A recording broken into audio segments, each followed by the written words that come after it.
This August the 13th is the 20th anniversary of 2004's Aliens vs. Predator movie, and just a few days after that, on the 16th, we have Fede Alvarez's Alien Romulus in theaters, which we're all very excited about.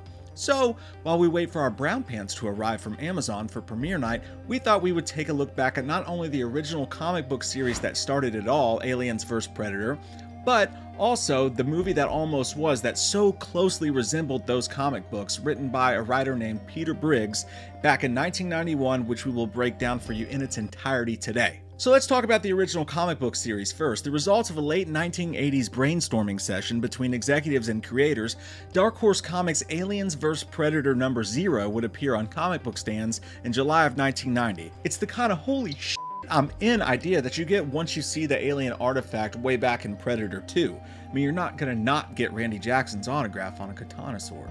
The original issue would feature two men in a space station having the type of existential one-on-one conversation you would see in a low-budget Richard Linklater film.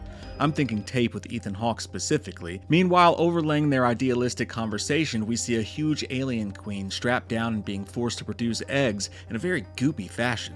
This is one of the few ideas that would translate from the comics to both the 2004 film and the script we're covering today. The images show the queen alien pumping out egg after egg in almost an assembly line fashion as she squeals in anger before we realize she's on a Predator spaceship where they're holding her captive and blasting her eggs into space. Then, with Tom and Scott still two-handing the dialogue, we see a couple of Predators, one of them with a broken tusk, aboard their ship settling an argument in a bloody battle. It's a neat look into how the business gets carried out for those ugly motherfuckers, and we see a group of the Predators land on one of the same planets they'd shipped the alien eggs to. There, the alien eggs have spawned the always offensive facehuggers, which in turn have inhabited the wildlife and used them as birthing stations for Xenomorphs. We see a Predator face off against a Xenomorph in a swamp, winning the battle, and then being marked by the bigger Predator on his forehead for achieving his first kill. It's so cute! It is here that we realize the Predators are populating planets with Xenomorphs solely so they can hop down there and hunt them. It seems redundant, I know, but these Predators really love to hunt. This is, as you know, also one of the few ideas that in their own way make it into 2004's Alien vs. Predator. As our story gets going with Aliens vs. Predator number 1, we realize one of those packages O'Doom has made its way to the stratosphere of planet Ryushi, with a population of 115 human beings and change, along with a whole bunch of rhino-like creatures called Rents. Throughout 4 issues, the installation comes face to face with all the horrors of both the Xenomorphs and the Predators. Luckily for them, a few of these folks had earlier come across an injured Broken Tusk Predator and nursed him back to health. Predators are nothing if not honorable. You have to respect something that tries to kill you, gets its ass kicked, and then high-fives you on its way out the door like it's proud of you.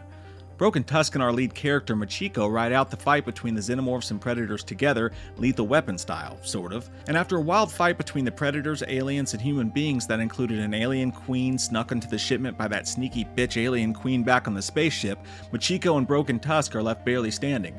Just before Broken Tusk succumbs to his injuries, he rips off a finger from an alien corpse and marks Machiko with the Mark of the Warrior.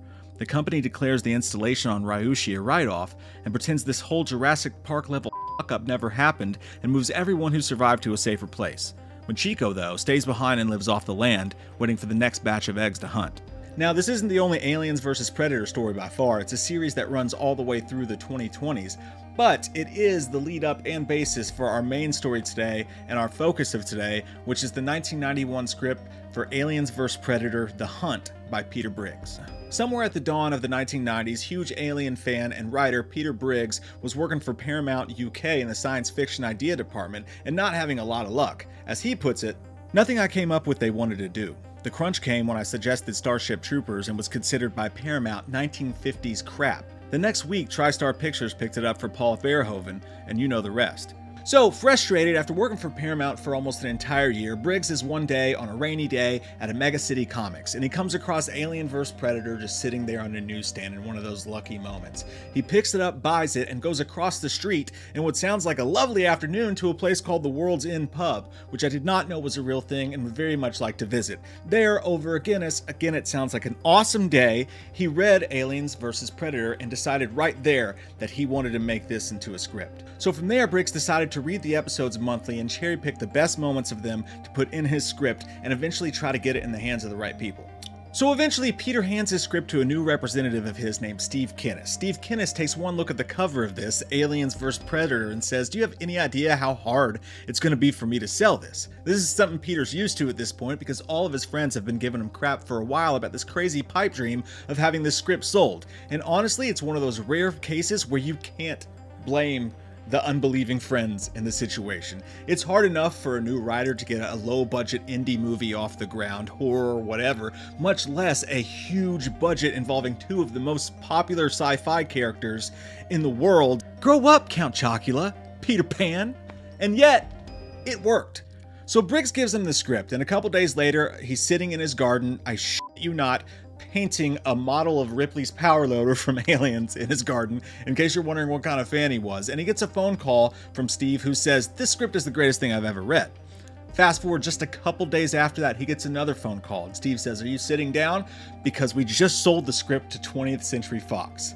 Just like that, within a matter of a few days, he had sold an Aliens vs. Predator script. As Briggs puts it in an interview with avpgalaxy.net, people tell you that you can't do this because you don't have the rights. Nobody will look at it. It'll never happen. And it doesn't. Something like this doesn't happen, and it did happen. It was a 1,000,000,000 thing, and I was very lucky, and that was that. And I will say personally that this script was damn good. It has its issues, which we'll get to throughout the video, but if a budget was a thing that never existed, then this script is like reading Aliens meets Avatar. It has James Cameron and 90s Fox blockbuster written all over it. This was a truly good script, and we're going to get into why exactly. But alas, the luck, as it does sometimes, would run out and Joe Roth would end up leaving Fox. The next producer that came in ends up completely clearing the slate, and that included Aliens vs. Predator. There was a bit of hope at one point Roland Emmerich, who had just directed Universal Soldier, would come on board and save the day, but it never materialized. Ironically enough, Briggs would later admit that he never actually even wrote the script because he thought it would get made. He wanted to get his foot in the door and prove that he could take known properties and do rewrites on them and just get his foot in the door as a script developer. But call it what you want to call it, an adaptation, a reimagining, a script that was never meant to be practically made into a movie. It is time now to get into what at least I believe is the far superior Aliens vs. Predator script, The Hunt. The script opens up with a group of predators well over 7 feet tall clinging to a rock where they eventually use their tech to dig a nest tunnel. One of them removes his mask to reveal, wait for it, a broken tusk.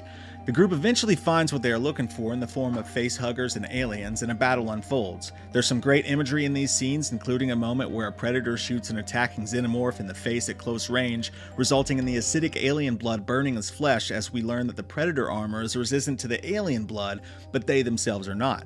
The Predator stands victorious after the gnarly battle and return to their motherships, where we learn, much like in the comics, a queen alien is being held captive, making big, goopy eggs that once again the Predators are using to seed planets that they will then go and hunt. Broken Tusk started to feel himself and decided to allow a royal facehugger on board for more of a challenge. All this tech, and these f***ers could have just sat back and had the greatest laser tag games of all times, but oh no, they had to include humans in their sick games. We see a little more of the Predator's life on their ship, including one weird moment where Broken Tusk runs his finger across an alien skeleton in an erotic fashion, their words, not mine, before we learn a little about the place these eggs are being shipped, planet Ryushi, which you will again remember from the comic books. The planet here is quite different from the one in the comics, in that it had been a bright and sunny kind of desert-like place. The script describes this Ryushi as a world where every square mile is covered by a canopy of treetop foliage, which sounds like a new bar of soap they're trying to sell. It's far more of a Floridian swamp or rainforest than a desert land, which was done on purpose by Briggs, who didn't have any interest in seeing xenomorphs in the daylight. Still, it hosts a small communications outpost of colonists, including our main character, Machiko. Briggs would later admit he was imagining Tia Carrera in the role, or maybe Joan Chen, who again, ironically, ended up playing Lisa in 1995's Judge Dredd, a film that Briggs also, once again, had a script in the running for. Briggs had a lot of these hopefuls throughout his career, and he was successfully able to see one of his scripts come to life in 2004's Hellboy. The script forgoes a lot of the political positioning aspects of the comic books and gets right in there and gets things moving. The pods open up and begin infecting the wildlife in the area, as well as attaching themselves to one of our characters. And we all know how that turns out. When the facehugger sticks its stuff in the stuff comes out of the stuff. What's extremely interesting in the script post-Xenomorph transformation is the way that the aliens take on the characteristics of their non-humanoid hosts, including the rhino-like creatures. This would have created some fascinating looking aliens of all shapes and sizes. Pure horror everywhere you look. like a Walmart at 2 a.m. in the deep south. The Predators show up for their fun hunt, and we get some classic Predator moments of them doing their invisibility cloaking party tricks and, skinning human beings they run into and leaving them dangling in the forest. Back at the outpost, everything is, how can I put this, royally fucked. Xenomorphs are coming out of every orifice. Sewer drains, vents, ceilings, floors, you name it, thanks to a queen alien being invited to the party and even spawning an immature queen alien as well. They quickly take over and kill all of our predators except for Broken Tusk, as well as a considerable amount of humans in the most heinous of fashions. The entire outpost is either on fire or submerged in water, and like a JoJo Siwa concert in 2024, no one's having a good time. You know what is a good time? JoBlo merch. Before we continue with our video, here's a reminder to click the store tab on any of our JoBlo channels and browse our collection of the latest and freshest designs in our merch store. Go get you some. A plan is devised, led by Machiko, for everyone to escape using these innovative vehicles on site, one of which being apparently big enough to transport all of the operations center. So one aspect of the script that I'll stop and point out here that I see as an issue for it is with a lot of the vehicles and the new tech. A lot of this stuff hasn't been inventive yet, and I don't feel like it's explained very well in the script, so you're having a hard time imagining in your mind's eye exactly what some of this machinery and whatnot's doing. Not to mention that it sounds extremely expensive. Now maybe that's just on me, maybe I'm not imaginative enough. You can be the judge of that, but I mean, we're talking about a huge budget. Hundreds and hundreds of Xenomorphs of different shapes and sizes taking on different animals' characteristics coming out of everywhere. We're talking about vehicles that sound like a Cybertruck sexed a Transformer and got Rick Moranis' Honey, I Blew Up the Kids big enough to transport an entire space station on its own. The budget for this sounded astronomical, but god damn it, it sounds fun. Machiko ends up going through a hero's journey that Ripley herself would have been in awe of, and the script goes on to calibrate multiple scenes that conjure the video game Alien Isolation and ends up coming across a hive of Xenomorphs that chase her throughout. After a series of entertaining and death-defying moments with endless amounts of Xenomorphs chasing her down, Broken Tusk shows up and saves her, impressed with what he's seen so far. This is a little like what we witnessed in the 2004 film, but much more believable here. And let's pray to God there's no Batman and Robin running around moments like in this scene.